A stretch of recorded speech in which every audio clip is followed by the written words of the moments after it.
Another blow for Tonawanda Coke. The company has filed for bankruptcy. Good evening, everyone. Jackie is off tonight. This big announcement comes as the plant continues to shut down. News 4's Luke Moretti takes a closer look at the filing and what it reveals about Tonawanda Coke's operations.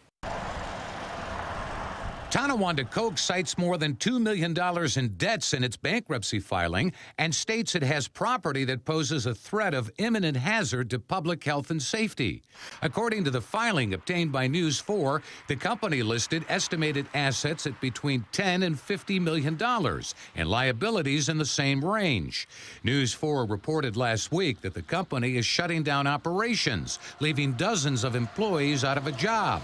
Speaking to reporters, Senator Charles Schumer says finding work for them is a top priority. There are about 100 workers there. To have the state work with the state, and I'll do whatever I can to see that these folks get jobs. According to court documents, the company does not anticipate having enough money to repay any of its unsecured creditors.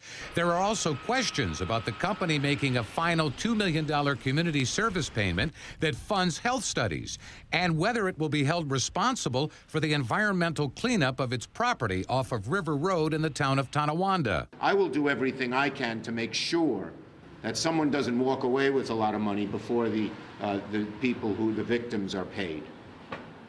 Plain and simple. Last week, federal judge William Scretany ordered Tonawanda Coke to make the final community service payment immediately.